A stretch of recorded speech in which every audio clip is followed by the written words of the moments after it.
I mean, the good thing is now we can do it in sections. Yeah. I can cut the beginning bit out. Have we started? Yeah. Oh. Well, welcome, Alison. Hello, Linda. How are you? Welcome to the Elefante. We've got Mr. Elefante Elefante's here. a guest today. He really missed saying hello to you people. So we thought we'd be more accommodating with him and invite him, and he's agreed to come. Yes. I think it was because he felt a little bit left out, but he did support us with his bottom, so that was good. He was pointing out on the emotional scale. So, well, cheers. This is our coffee time. Cheers. Our little liaison here. Love it. Oh, look at this attention to detail. I love that. Look at that. Morning gorgeous. And mine's just got latte. You cafe latte I've got woman. cafe latte. Actually, I think you'll have the morning gorgeous one. And Linda makes the most amazing oatmeal cappuccinos. I've done my research with the cappuccinos. Oh, what did you do? How did you discover Well, these? I must admit I did like Starbucks cappuccinos, and when we had the retreat we couldn't go out and get them, so I went through all different oat milks to get the best froth, and the best froth is, I think, Oatly, bluey grey thing. Oh yeah, you said it was Yeah, the Oatly one. Oatly one, and then It's just so I lovely. used to boil the milk, whisk it up, long-winded thing, and it was perfect. And then my son suggested I get a frothy thing out of Aldi's. Not that I'm advertising Aldi's, but £20 out of Aldi's, best thing. Can't go wrong. Can't go wrong, can you? So it took us a while to get out here today. Yeah, it was really interesting.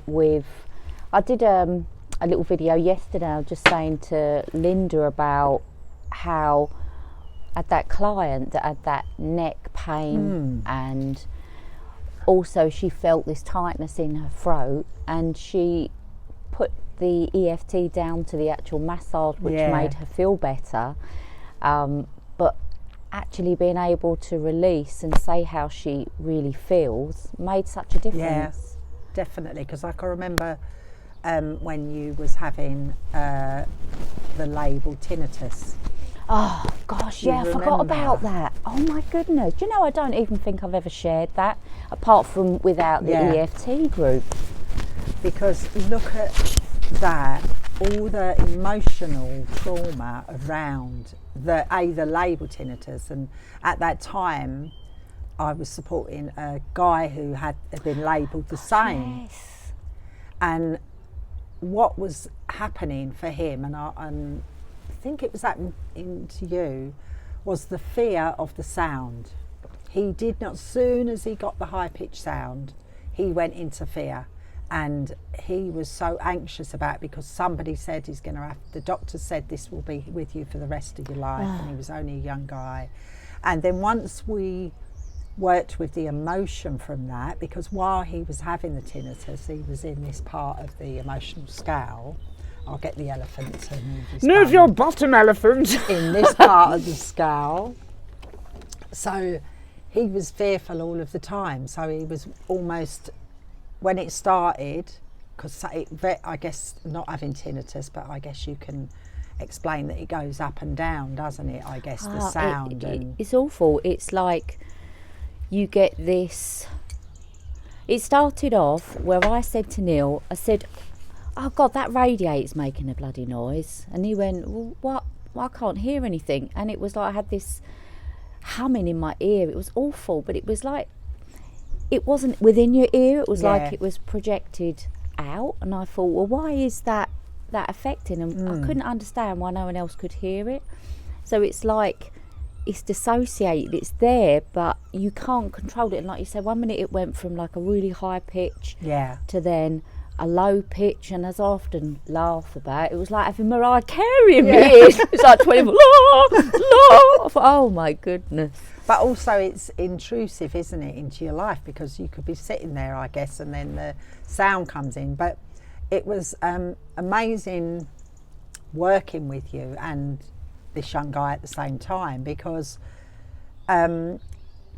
what that was saying, it's ears, so you weren't listening or paying attention, or there's something you didn't want to hear, But underneath, what they normally say is with a high pitch sound, it's your inner being wanting your attention, and that's the only way that they can get your attention. So what I did, there was a lot of work around it, and with you there was variants of different levels of events and situations, but the one most important thing that with the young guy was that he was scared to sit with it.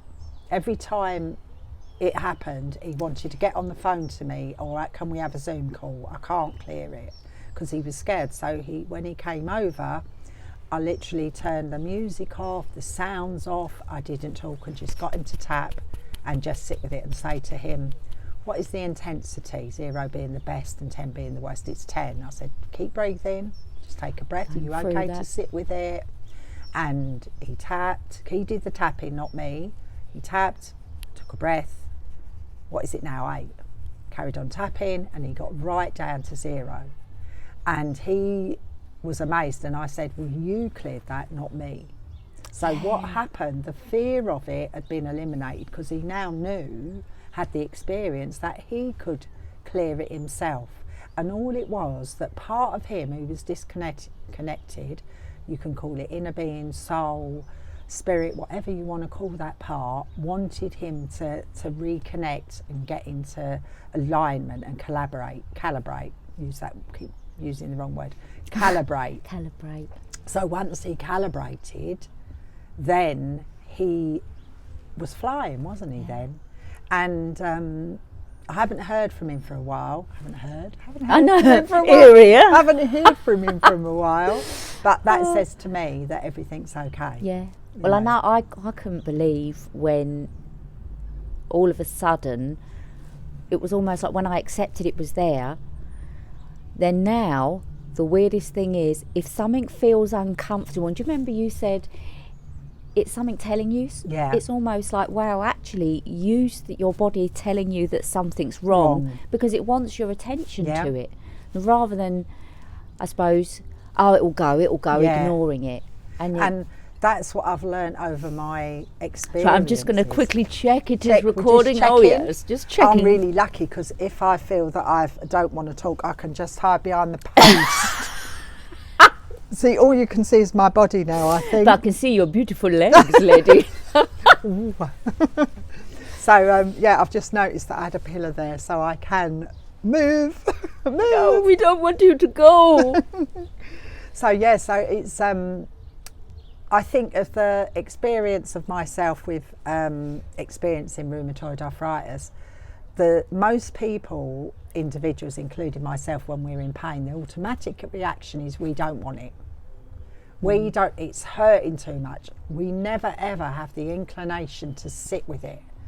And we know it's difficult sometimes, but in the moments when I think back to when I was experiencing it, when I was homeless and that, I didn't want it. I didn't want it because that meant, how am I going to cope in the day? How am I going to, and most people, I think, look back to my own situation, I was scared I would lose my job. I was scared I wouldn't be able to pay the mortgage. So that fear, almost avoid, I didn't want the pain, so give me anything to numb it. Give me pills, give me something. And that's what I think happens. I have to be pain free because I've got to go to work. Yeah, I've got to pay the bills. So the fear comes from that. And it almost perpetuates you to do more of what's bad for you, because you don't know any different. Oh my God, did I do that? You know, I can remember that I was working at the college teaching. I was doing my beauty treatments, because this was before the days of me learning EFT and life coaching and gongs and all of that. And I had to work. I was a single parent trying to pay with 3 children. So I've got to work. Every time someone phoned me up for a treatment, I was there. I didn't care how ill I was, as long as I was able to do it. And I can remember going to the college one day, and I literally got in my car, and I had a gear car, and I could not move the gears, but I did it. And I remember getting out of the college, and obviously I looked ill and was walking but in a lot of pain, but I had to get to work because otherwise, how am I going to pay the bills? How am I going to keep? I'm going to be homeless. You know, my worst possible fear is I'm going to be homeless, and I actually was. Like, I mean, as,